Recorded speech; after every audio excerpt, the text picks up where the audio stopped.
Hey guys, Corey, Faymus Media, and today we have the 5DSR from Canon.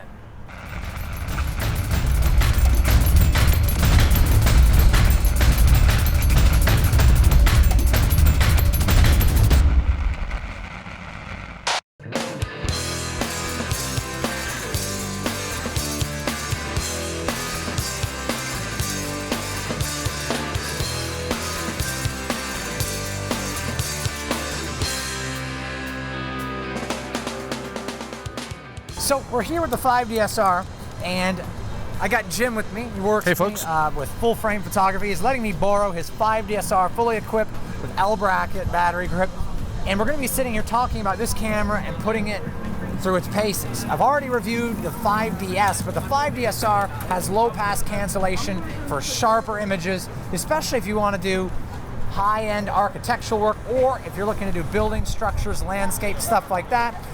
Jim is a professional wedding photographer who works with me, but is also a veteran in the architectural and real estate photography.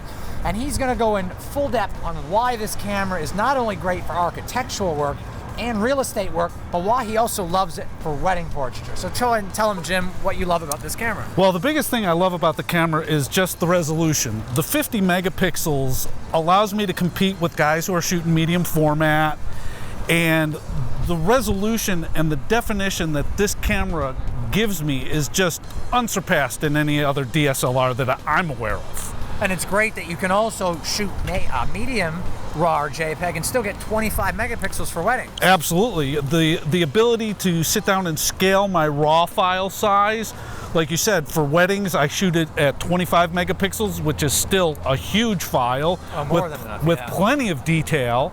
And if I wanted to, I could scale that down to 12 and a half, which, 10 years ago was fine. And not to mention the fact that if you shoot the full 50 megapixels and you're shooting big portraits of wedding parties on the beach, you're going to be able to blow up enormous prints. Oh, absolutely huge.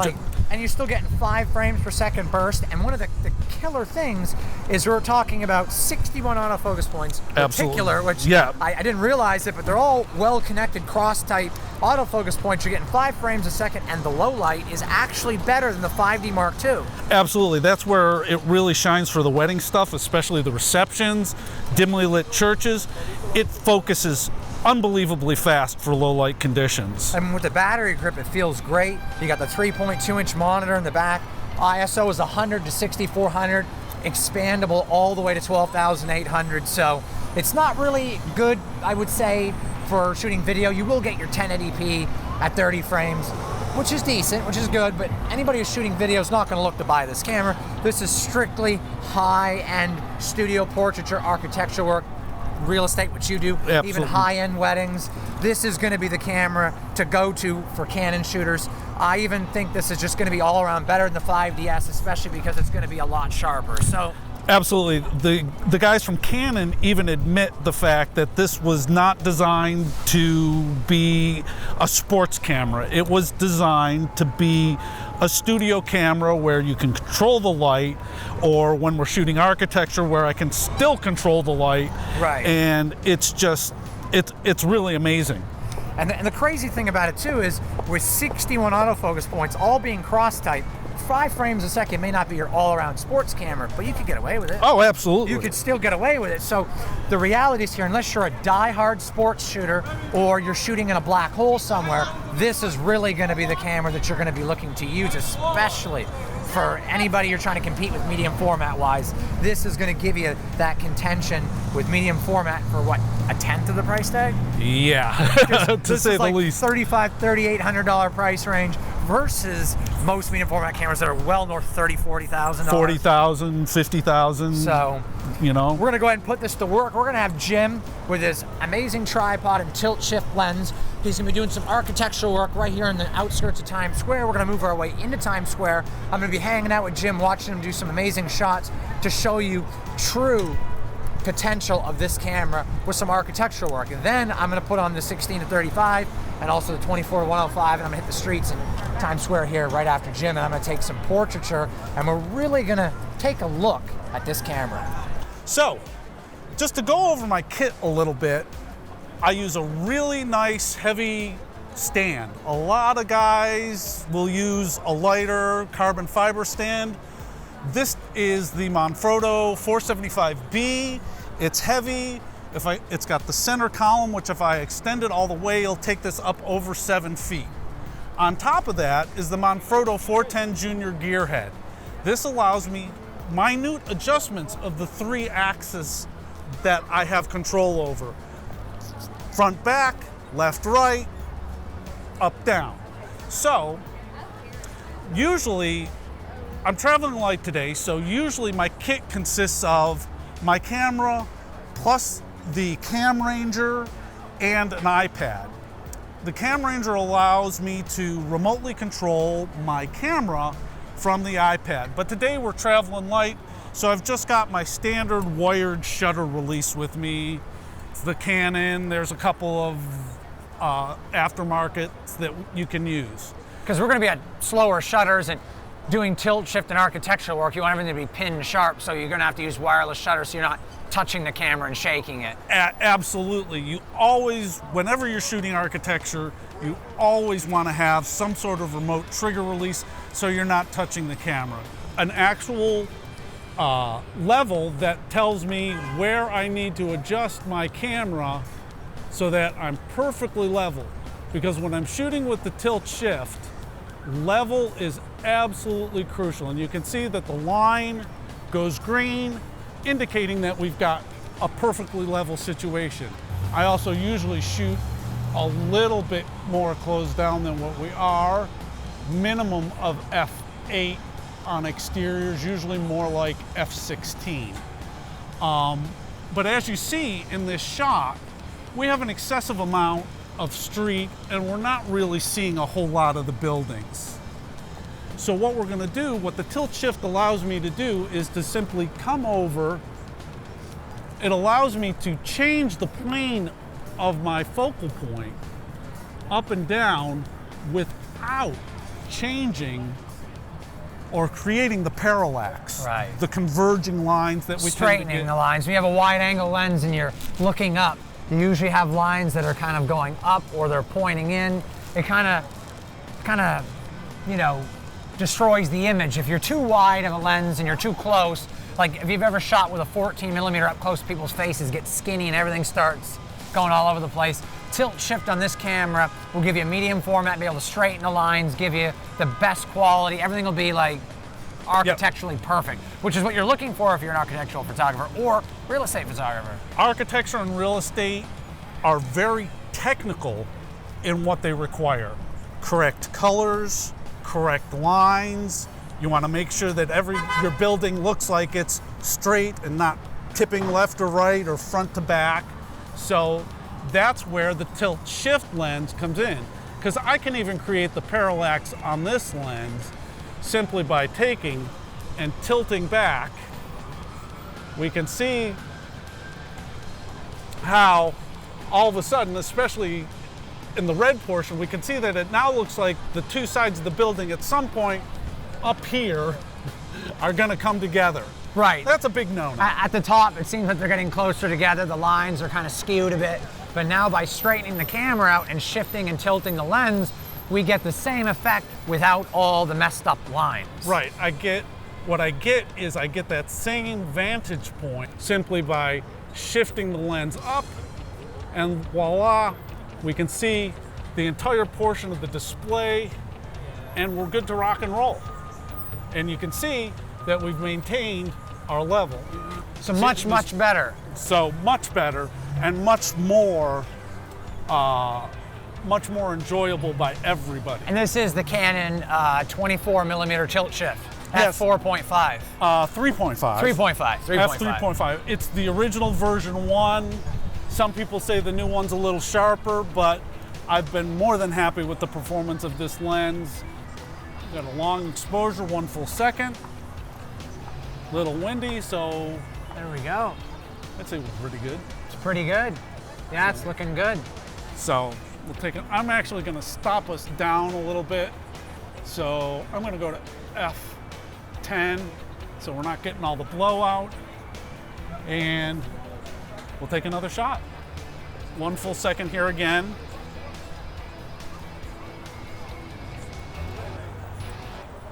There we go. Fantastic. And that's looking really sharp. We're gonna put Jim to work here, getting a couple more photos as we walk into Times Square. Gonna get a couple more nice ones.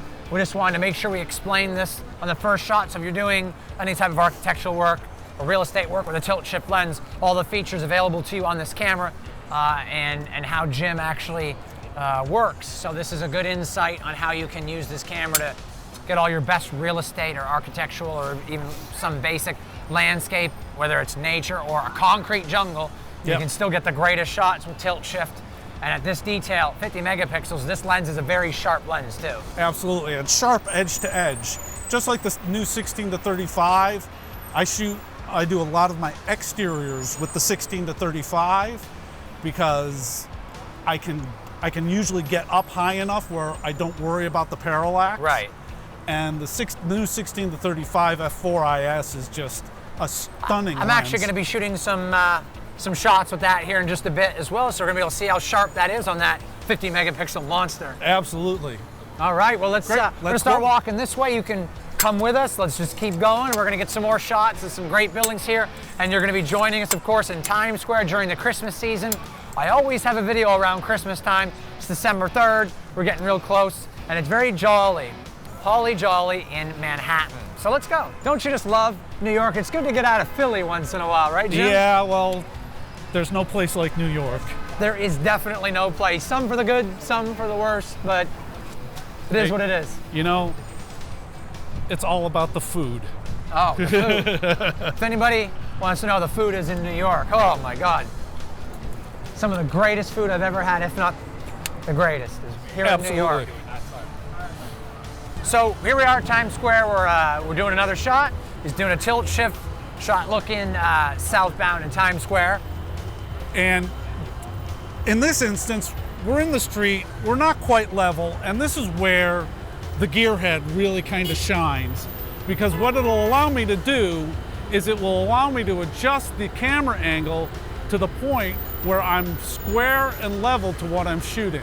Micro adjustments. Yeah. So you're just turning dials and it's kind of counterbalanced so that it's moving really slowly so you can get fine-tuned adjustments. Absolutely. And it'll allow me to get the camera to the point where I'm perfectly square. No pun intended. And with all these buildings here in Times Square, you'd imagine you'd have a lot of lines that wouldn't quite be right. But with a tilt shift lens, it's really going to bring out the 50 megapixel to show all the details, keep everything parallel the way it's supposed to be. Absolutely. And here again, we'll make the adjustment on the shift so we get a little bit of the traffic in. And now I'm actually going to do a little panning because I want to get rid of some of this stuff that we've got on the left and show a little bit more to our right to the left. And you could probably get your shutter down to about 120 or 130 because how bright it is. Absolutely. We could definitely get... It's really bright in Times Square though. It almost feels like daytime. Not quite, but almost. Yeah, we're getting close to daytime light. But we'll take this one, and we're at 1/6 of a second, so we're not going to see much blur. Bam. Oh, there we go. Really Beautiful. Nice, really nice. Beautiful. Straight lines everywhere. Straight That's always lines, a great thing. Everything. So Excellent. we're good to go. And that shows the benefits of the gear head. Now this is the small version. They make a bigger version, the 405, but they're the only company who makes a gear head like this. Gotta love Times Square. The middle of the night, there's always something going on. Absolutely. And it's really not that cold for this time of the year. It's like 48 degrees. Yep. So it's not too bad. Nope, not horrible. It could be worse, right? It could be worse. Absolutely. We got the Incredible Hulk. Elmo has been in many of my videos. Spider-Man has been in one of my videos before. SpongeBob's even here. This is great. It's always fun when you're trying to set up to shoot something in the middle of the crowded place in the United States. New York City. Welcome to New York, Jim. Oh no, it's all good. He's from LA and loves LA, but more traffic in New York than LA for sure. Absolutely. More people too, a lot more. It's like 6 times the population here. But in New York, especially on Christmas time, best place I've ever been during Christmas. He's demonstrating right now in the corner of a building, and that's where you'll see the building kind of point up and be wider on the bottom and appear wider on the bottom than it does on the top. But he's going to show you how to take this shot, which is going to be a really hard shot to tackle with pretty much any lens. He's going to be able to shift it up and straighten out that corner. So you can see by the display that we're all green, which means we're perfectly level, and I've just shifted my lens up. If we look at where it would normally be, it'd normally be here. You see all the street, we see all of the pedestrians in front of us, we see all of that. But we can take the lens, shift it up, get rid of 80 or 90% of that. There's the tripod fully extended, and as you see, it's almost 8 feet to the middle of the lens. Yes. And here we go. So now we're shooting f11 at 1/4 of a second. Bam. Perfectly straight lines. Perfectly straight lines, we're level. Everything looks really, really nice. Perfection, high resolution perfection. Absolutely. The 5DSR gives you the resolution that you need for these kinds of images, and it looks great. Absolutely. Everything is symmetrical, everything. Yep. We're square, we're straight, it's all beautiful. And that's what we want when we're shooting architecture, so. And this is the camera that allows you to compete with medium format. And we all know that medium format lenses and cameras are very expensive. With a Canon tilt shift, and the 5DSR allows you to compete for such a competitive price, giving you outstanding quality for the cost. Absolutely. Like I said, the 5DS and DSR are true game changers in the industry, I think.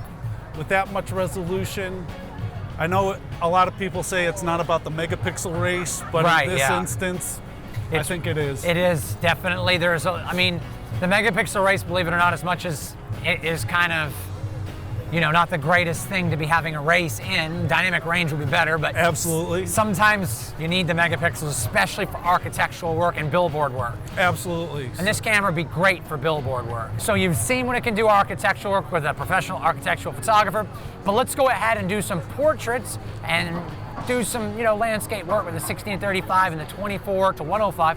And let's see how it performs right here on the street for doing some street photography and portraiture work. And let's put the tracking to work on this 5DSR. We're going to be using the 5DSR on the streets now. I got the 24-105. I'm loving this grip. The 5DSR really does feel good in the hands. One of the reasons why I went over to Nikon was because of how well I liked the feeling. But the 5DSR feels really damn good. So good that I'm about to say, what's that, Jim, Johan? And I'm just going to walk away and enjoy my new 5DSR. As you can see, I'm getting really far away from the camera. But Johan and Jim are following me, so I can't keep it. Elvis. It's Elvis. He is alive. I didn't even realize he was behind me.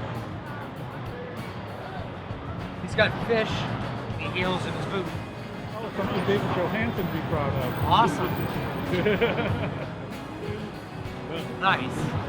Thank you. Thank you very much. So here we got the 24-105. Gonna walk around. This camera does great tracking. I've got it on servo. You can get the ISO up on this camera, like I've got it to 800, no problem whatsoever. And see, the thing is that this camera performs better than the 5D Mark II does. Been at weddings with Jim, side by side, compared them, and the 5DSR will perform at 3200 ISO about where the 5D Mark II will, around 1250 to 1600. So you're getting about 2/3 of a stop to a full stop better in low light with this camera over the 5D Mark II.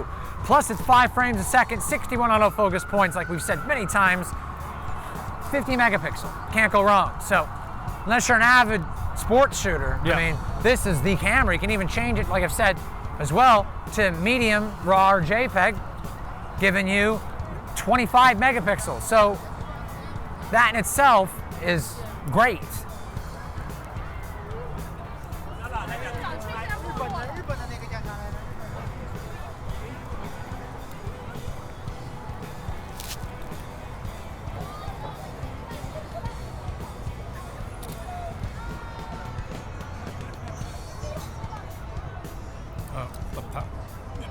It's an absolute phenomenal camera to have.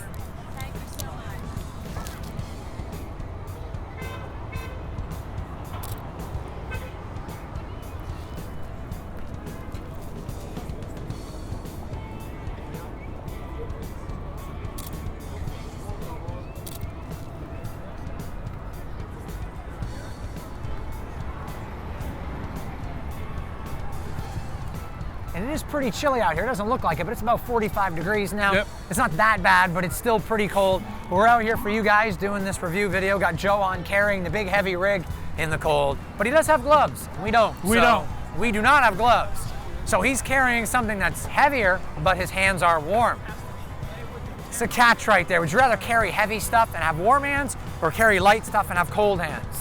I'd like to have warm hands no matter how you slice it. So it's warm hands no matter what gets the vote. Looks like we're gonna beat Johan up and take his gloves. Take his gloves, exactly. Right, John, we're gonna take your gloves, right?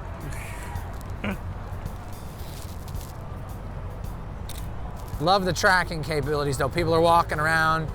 First shot, Yep. it automatically tracked your scarf. Fantastic, which is like right by our face. I mean, Yeah. shooting at f4 this far away, we'll be fine with that. I barely even had time to react and it's spot on. It's spot on, yeah. Like the tracking in this camera, this is what's got the A7R Mark II beat. The lack of lenses from Sony. This A7R Mark II is phenomenal.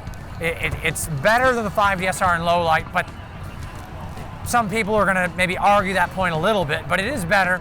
The dynamic range is better, Yep. but the lack of lens support.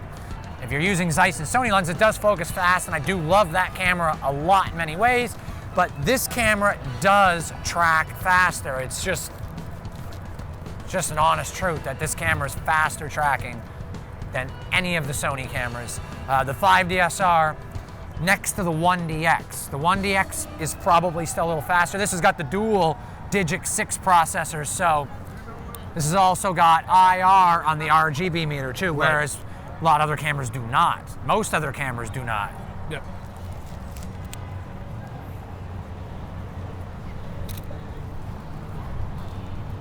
Spot on again, Jim. Yep. Every time.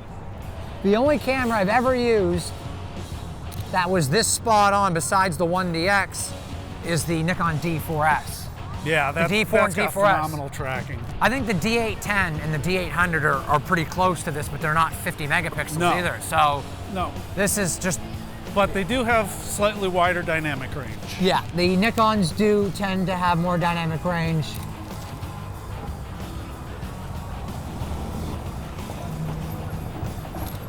It's just amazing to watch it track.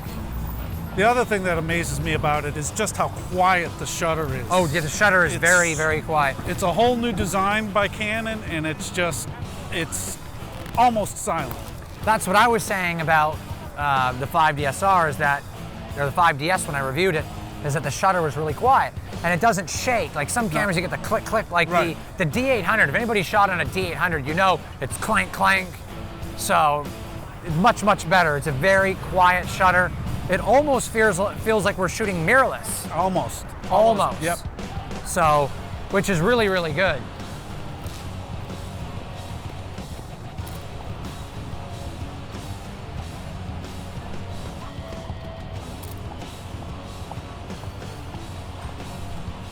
Get a nice wide shot of Times Square before we switch over to the 16 to 35. Well, that'll be wide. 24 is still pretty wide on full Yep. frame, so Yep. it's a phenomenal, phenomenal lens. But let's go over and switch over to 16 to 35. Jared Poland's still walking around here doing some stuff for his channel. So I'm sure you've seen it. If not, he's over there somewhere doing his own thing. It wouldn't be funny or weird if I saw Matt Granger, another good buddy of mine, around here somewhere doing his thing. 16 and 35 is on. Jim, it feels like Christmas time. Do I get to keep any of this stuff? No. Does Johan get to keep any of this stuff? Well, that's your camera. Go ahead and keep that, Johan. No, not the red. you keep anything but the red. See, this is on camera. He can't have the red, but I can have the 5DSR though. Right, yeah. Okay. Just making sure. This is 16 and 35, USM2. It's the f4. This lens is very sharp. In fact, so sharp that I actually had a little bit of moire on my A7S Mark II, which never gives me moire. That's how sharp this lens is. So this is a phenomenal lens. Let's see how good the tracking is.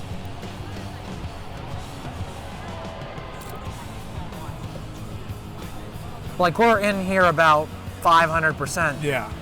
Yeah, it's really nice. 500% at 800 ISO, and there's almost no noise in the shadows. The only thing we're getting is a little bit of shutter blur because we're shooting at 60th. Right. Let me just change that up, go 80 or 100. No cars are going by in this shot. There we go. Punch in, there we go. Take a look. Pin sharp. Absolutely tack Pin sharp.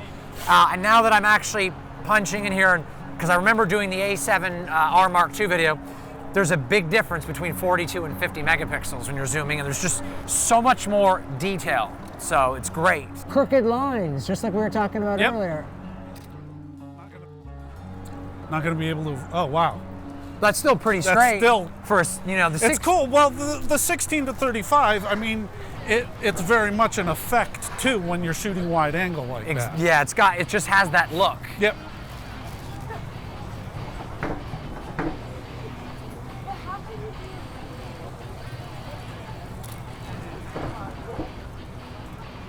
I'm going to take the ISO down to about 200 and take my shutter down to about 1/10 handheld and try to get a really nice wide shot over here.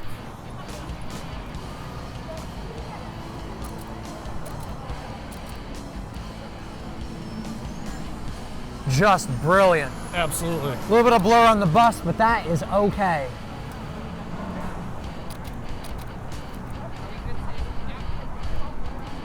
Gotta love New York. Noisy out here. A shot of Johan here behind the camera, like always. Oh, let me just turn my shutter speed up a bit. Get one more shot of Johan.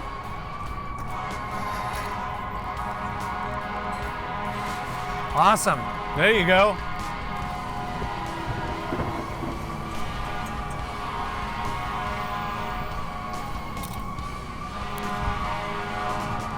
Phenomenal. Just the details are phenomenal. Don't step back that way, Johan, you'll get run over. As you get closer to buildings, you need to go wider. 24 is not wide enough for things that are that close. Or that tall. Or that tall, yes, very good point. So 16 to 35 will give you the opportunity to get all of that in. This lens is so wide, it's almost surreal. Yeah. Yeah, oh yeah. Like it's a very wide lens, but it's a very sharp lens. I'm gonna punch in just to double check, but I'm certain that the sharpness of this lens is gonna be astonishing. It's like edge to edge sharpness. Yep, absolutely. That's the one thing that they boast about this lens. It's a great, great lens. So here we go, time for the low light test. At 800 ISO, there's zero noise whatsoever. Time to show the true potential of the low light abilities on this 50 megapixel monster. At 1600 ISO, there's still zero noise whatsoever. The image is just spot on sharp. Moving along to 3200 ISO, you can see a little bit of grain in the shadows and midtones, but it's so faint you can barely tell. By the time we get along here to 6400 ISO, the noise is more apparent in the shadows and midtones, but a very usable image and very pleasing to the eyes. By the time we get to 12,800, you're at the brink of usability, but still very clean for a 50 megapixel camera. Let's go ahead and compare it side by side with the Nikon D810E. Now, even though the white balance is off, you can still see that the 5DSR is the sharper camera, and not only that, the color accuracy is better on the Canon. At 1600 ISO, that trend is the exact same. The 5DSR is sharper, they're about neck and neck in noise performance. By 3200 ISO, it's the exact same thing yet again. It's not until about 6400 ISO where we start to see things change a little bit, and the 5DSR's colors are still more accurate. The noise is about the same, but slightly now better on the 5DSR. By the time we get to 12,800 ISO, you can see the 5DSR's color accuracy is better, and the grain is more pleasing. So let's go and have some fun here and bring in the Sony A7R Mark II and compare them all side by side, 800 through 12,800 ISO. And you'll notice something as we're going through the ISO range. The Canon, surprisingly, is not only sharper, but the colors are more accurate. We're not just talking about the white balance per se, but the color rendition of the sensor. The 5DSR is actually outputting the best colors and the sharpest image. I was actually kind of shocked at this. Even at 6400 ISO, the 5DSR looks better. We're going to go along to 12,800 ISO, and it's going to be about neck and neck with the A7R, but I still think it's more pleasing in the 5DSR. Let's go ahead and crop in so you can see them side by side up close. And while the A7R Mark II and 5DSR are about neck and neck in noise performance, the grain is more pleasing on the 5DSR, and it's also a lot sharper. Here we go, ISO sharpness test, 100%. On the 5DSR, looks pretty sharp, but let's go ahead and crop all the way in and see what it looks like. Pretty darn sharp if you ask me. In fact, my eyes are starting to get sore. Let's go ahead and compare it side by side to see how sharp the 5DSR truly is. Next to the D810E and the A7R Mark II, they all look about the same. But let's go ahead and crop in, and as you can see, the D810E is behind the A7R Mark II, but the 5DSR is definitely the sharpest. Typically, when you think of medium format, you think of a price that wants to injure your bank account permanently. You also think about 1 frame a second and low light capabilities that are laughable at best because it's not meant for any of those things. But with the Canon 5DSR, you're getting 50 megapixels, fantastic color rendition, great sharpness, 61 autofocus points, and low light capabilities that surpass the 5D Mark II. Did we ever think something like this would be possible? Canon has passed the Sony A7R Mark II by 8 megapixels while maintaining better color rendition, sharper images, and similar noise performance. The 5DSR is not just a medium format contender, but also a DSLR contender at the same time. Alright, somebody pinch me. I know I gotta be sleeping over here. So guys, we've had a great time here at Times Square. I know Jim's had a blast, right, Jim? Absolutely, always fun with you. Thanks, man. I've always had a blast with you. And we met Fro. Yeah, Fro was in the city, and I said hi to him. Hopefully me and him will collab on something. I had a nice chat with Fro. But here we are. The camera was phenomenal. The 5DSR is a great camera, and to get down to the specs of the camera, 61 reticular autofocus points, all cross type, all the way up to expandable 12,800 ISO. It's got, the metering sensor has now got IR in it. The tracking is phenomenal, and the low light performance is as good as the 5D Mark III. It's definitely better than the 5D Mark II. The autofocus capabilities are very good. It's 5 frames a second. You got 50 megapixels. You can use the small, medium, RAW, and JPEG setup. Get your 25 megapixel for weddings, full 50 for architect and landscape. It is just a great camera. Canon's done a great job. It allows you to compete with medium format for such a great price point. Don't you think, Jim? Absolutely. The 50 megapixel resolution is astonishing. The ability to scale your RAW, like you said, I shoot 25 megapixel RAW for the weddings and stuff, and 50 for the architectural and everything else. And it's just, the detail all around is just phenomenal. Yeah, it's a great camera. It loses a little bit of dynamic range to the A7R Mark II, but it makes up for it in resolution. It's also faster tracking, much better lens selection with Canon. So, I mean, it's a great camera. If you're looking for a high megapixel camera and you've already got Canon lenses, this is the camera for you. I would recommend this camera over the 5DS because I've had no more issues and it's much sharper. I definitely recommend the 5DSR over the 5DS. If you're worried about such high megapixel and file sizes, you can always shoot medium and get 25 megapixel. Unless you're an avid sports shooter, if you're shooting Canon and you want a new camera to shoot on, and you're looking to upgrade, this is the camera for you. Absolutely. There's nothing left to be said. I'm Corey with Faymus Media. It's also Jim with Faymus Media and Full Frame Photography. We're hoping you're having a great day and enjoy this video. Don't forget to subscribe.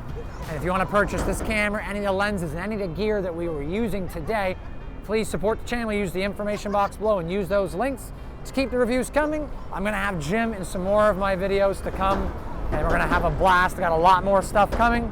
Once again, Corey, Faymus Media. Jim from Faymus Media and Full Frame Photography. Happy shooting. Subscribe.